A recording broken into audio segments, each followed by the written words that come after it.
Hello students, this is Sanju Thakur. Now welcome to target focus one step toward success best learning platform YouTube channel में आप सभी का स्वागत है। तो जो भी स्टूडेंट्स हमारे साथ आज नए जुड़े हैं तो चैनल को सब्सक्राइब कीजिए और बेल आइकन को जरूर प्रेस कीजिएगा ताकि हमारी वीडियो की नोटिफिकेशन आप सभी तक सबसे पहले पहुंच सके। तो आज हम डिस्कस करेंगे जनरल हिंदी के मुहावरे, लकोक्ति, वाक्यांश के लिए एक शब्द, विलोम शब्द और पर्यायवाची शब्द। तो कंटिन्यू करते हैं आज के सेशन को। पहले डिस्कस करेंगे मुहावरे। तो पहला मुहावरा है आन की आन में। आन की आन में इसका मतलब होता है फौरन ही। अगला है आन रखना। आन रखने का मतलब होता है मान रखना। नेक्स्ट है आटे दाल का भाव मालूम होना।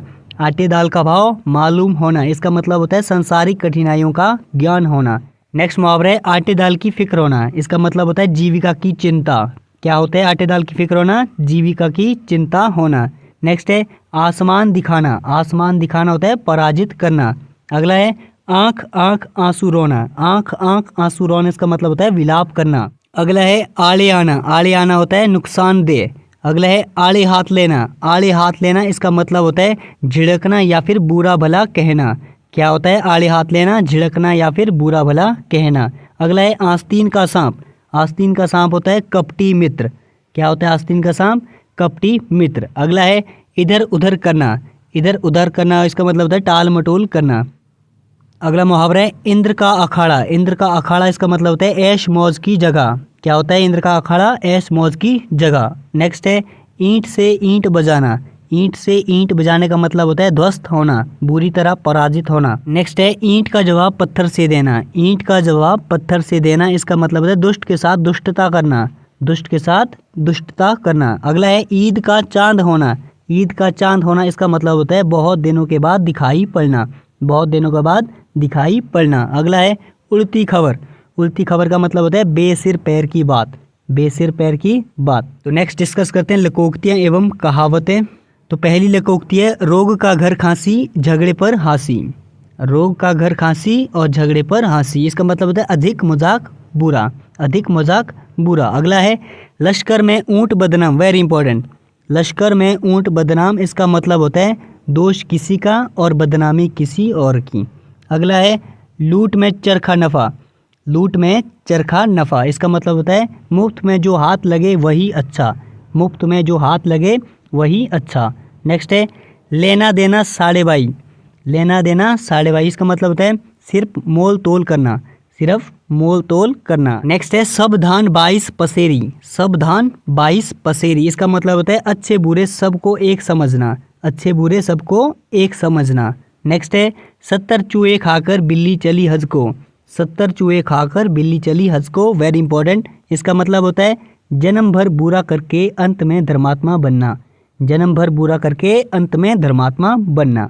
नेक्स्ट है सांप मरे पर लाठी ना टूटे। इसका मतलब होता है अपना काम हो जाए पर कोई हानि भी ना हो। अपना काम हो जाए पर हानि भी ना हो। अगला है सीधी उंगली से घी नहीं निकलता। सीधी उंगली से घी नहीं निकलता इसका मतलब होता है सिधाई से काम नहीं होता। नेक्स्ट है सारी रामायण सुन गए सीता किसकी जोरू। सारी रामायण सुन गए सीता किसकी जोरू इसका मतलब होता है सारी बात सुन जाने पर भी साधारण सी बात का ज्ञान ना होना। नेक्स्ट है हाथ कंगन को आरसी क्या। हाथ कंगन को आरसी क्या इसका मतलब होता है प्रत्यक्ष के लिए प्रमाण क्या। क्या होता है इसका मतलब? प्रत्यक्ष के लिए प्रमाण क्या। नेक्स्ट है हाथी चले बाजार कुत्ता भौंके हजार। हाथी चले बाजार कुत्ता भौंके हजार इसका मतलब होता है उचित कार्य करने में दूसरों की निंदा की परवाह नहीं करनी चाहिए। उचित कार्य करने में दूसरों की निंदा की परवाह नहीं करनी चाहिए। नेक्स्ट है हाथी के दांत दिखाने के और खाने के और इसका मतलब होता है बोलना कुछ और करना कुछ। अगला है हंसुए के ब्याह में खरपे का गीत। हंसुए के ब्याह में खरपे का गीत इसका मतलब होता है बेमौका। क्या होता है इसका मतलब? बेमौका। नेक्स्ट है हंसा थे सो उड़ गए कागा भय दीवान। हंसा थे सो उड़ गए कागा भय दीवान इसका मतलब होता है नीच का सम्मान। क्या होता है इसका मतलब? नीच का सम्मान। नेक्स्ट डिस्कस करते हैं पर्यायवाची शब्द। पहला है नर्क। तो नर्क के पर्यायवाची शब्द होते हैं यमलोक, यमपुर, नरक, यमालय। अगला है नर। तो नर के पर्यायवाची शब्द होते हैं जन, मानव, मनुष्य, पुरुष, मर्त्य, मनुज। नेक्स्ट है नाव। तो नाव के पर्यायवाची शब्द होते हैं नौका, पतंग, तरणी, बेड़ा, नैया, तरी और जलयान। नेक्स्ट है निंदा। तो निंदा के पर्यायवाची शब्द होते हैं दोषारोपण, फटकार, बुराई, भर्त्सना। नेक्स्ट है नेत्र। तो नेत्र के पर्यायवाची शब्द होते हैं चक्षु, लोचन, अक्षी, चख, आंख। नेक्स्ट है पति। तो पति के पर्यायवाची शब्द होते हैं नाथ, स्वामी, कांत, भर्ता, बल्लभ, आर्यपुत्र, ईश। नेक्स्ट है पत्नी। तो पत्नी के पर्यायवाची शब्द होते हैं कांता, भार्या, बल्लभा, अर्धांगिनी, त्रिया, वामा, दारा, गृहिणी, बहु, बधू, कलत्र, तिय, प्राणप्रिया, जाया। अगला है पत्थर। तो पत्थर के पर्यायवाची शब्द होते हैं पाहन, पाषाण, प्रस्तर, उपल। तो नेक्स्ट डिस्कस करते हैं विलोम शब्द। तो पहला है भिखारी। तो भिखारी का विलोम शब्द होता है दाता, भौतिक का होता है आध्यात्मिक, मानव का होता है दानव, मानक का होता है अमानक, मुख्य का होता है गौण, मूक का होता है वाचाल, मलिन का होता है निर्मल। मरण का होता है जीवन, मनुज का होता है धनुज, मेहनती का होता है आलसी, मृत का होता है जीवित, मुनाफा का होता है नुकसान, यश का होता है अपयश, यथार्थ का होता है कल्पित। क्या होता है यथार्थ का कल्पित। रथ का विलोम शब्द होता है विरत, राग का होता है विराग, लघु का होता है गुरु, लौकिक का होता है अलौकिक, बहिष्कार का होता है स्वीकार, व्यास का होता है समास। विपत्ति का विलोम शब्द होता है संपत्ति, वृष्टि का होता है समष्टि, विवाद का होता है निर्विवाद या फिर निर्णय, वृद्ध का होता है तरुण, वैतनिक का होता है अवैतनिक, वादी का होता है प्रतिवादी, विजय का होता है पराजय, विकास का होता है ह्रास, वन का होता है मरु, बसंत का होता है पतझड़, बृहत का होता है लघु, विधि का होता है निषेध। नेक्स्ट डिस्कस करते हैं वाक्यांश के लिए एक शब्द।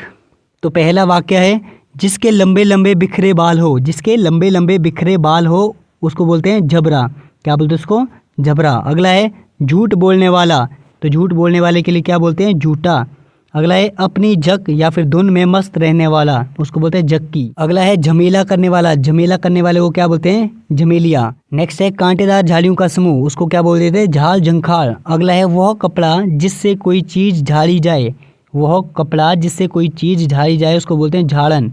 नेक्स्ट है झी झी की तेज आवाज करने वाला कीड़ा, उसको बोलते हैं झिंगूर। नेक्स्ट है सिक्के ढालने वाला कारखाना। सिक्के ढालने वाला कारखाना उसको क्या बोल देते हैं? टकसाल। क्या बोलते हैं उसको? टकसाल। अगला है मूल बातों को संक्षेप में लिखना। मूल बातों को संक्षेप में लिखना उसको बोलते हैं टिप्पणी। क्या बोलते हैं उसको? टिप्पणी। अगला है टाइप करने की कला। टाइप करने की कला उसको बोलते थे टंकन। अगला है लगातार घंटा बजाने से होने वाला शब्द, उसको बोलते थे टनाटन। अगला है चारों ओर जल से घिरा हुआ भूभाग। चारों ओर से जल से घिरा हुआ भूभाग उसको क्या बोलते हैं? टापू। अगला है किसी ग्रंथ या रचना की टीका करने वाला, उसको बोलते थे टीकाकार। नेक्स्ट है किराए पर चलने वाली मोटर गाड़ी। किराए पर चलने वाली मोटर गाड़ी को क्या बोल देते हैं? टैक्सी। नेक्स्ट है ठगों का मोदक या फिर ठगों का लड्डू जिसमें बेहोश करने वाली चीज मिली रहती है, उसको क्या बोलते हैं? ठग मोदक या फिर ठग लड्डू। नेक्स्ट है ठक ठक करके बर्तन बजाने वाला। ठक ठक करके बर्तन बजाने वाला उसको क्या बोलते थे? ठटेरा। नेक्स्ट है ठटेरे की बिल्ली जो ठक ठक शब्द से ना डरे, उसको क्या बोल देते हैं? ठठेर मंजारी का। क्या बोलते हैं उसको? ठठेर मंजारी का। नेक्स्ट है ठन ठन की आवाज, उसको क्या बोलते हैं? ठनकार। नेक्स्ट है ठूस कर भरा हुआ। ठूस कर भरा हुआ इसको क्या बोलते हैं? ठसाठस। नेक्स्ट है दिन रात ठाणे या फिर दिन रात खड़े रहने वाला साधु, उसको क्या बोल देते हैं? ठाणेश्वरी। नेक्स्ट है ठीका लगाने वाला, उसको क्या बोलते हैं? ठेकेदार। नेक्स्ट है डंडी मारने वाला, उसको बोलते हैं डंडी मार। नेक्स्ट है डाका मारने वाला। डाके मारने वाले को क्या बोलते हैं? डकैत। नेक्स्ट है डफली बजाने वाला, उसको क्या बोल देते हैं? डफालची या फिर डफाली। नेक्स्ट है स्थल या जल का वो तंग या फिर पतला भाग जो स्थल या जल के दो बड़े खंडों को मिलाता है, उसको क्या बोलते थे? डमरू मध्य। क्या बोलते हैं इसको? डमरू मध्य। अगला है बहुत डरने वाला। बहुत डरने वाले को क्या बोलते हैं? डरपोक। नेक्स्ट है पत्रों आदि को दूरस्थ स्थानों पर पहुंचाने वाली सेवा, उसको बोलते हैं डाक सेवा। नेक्स्ट है डाका मारने वाला काम, उसको क्या बोलते हैं? डकैती।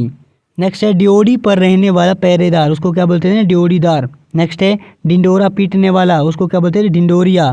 नेक्स्ट है ढालने का काम। ढालने के काम को बोलते हैं ढलाई। नेक्स्ट है जिसमें ढाल हो, उसको क्या बोलते हैं? ढालू या फिर ढलवा। नेक्स्ट है ढीला होने का भाव, उसको क्या बोलते हैं? ढिलाई।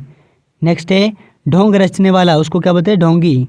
नेक्स्ट है ढोलक बजाने वाला। ढोलक बजाने वाले को क्या बोलते हैं? ढोलकिया। नेक्स्ट है उसी समय का, उसको क्या बोलते हैं? तत्कालीन। अगला है जिसे त्याग देना उचित हो।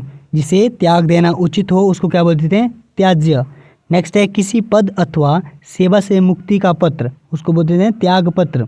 तो आज के इस सेशन का अंत यहीं पर करते हैं। आई होप सो आप सभी को आज का सेशन पसंद आया होगा। तो अगर पसंद आया हो तो लाइक शेयर सब्सक्राइब कीजिए टारगेट फोकस यूट्यूब चैनल को और बने रहिए टारगेट फोकस की टीम के साथ।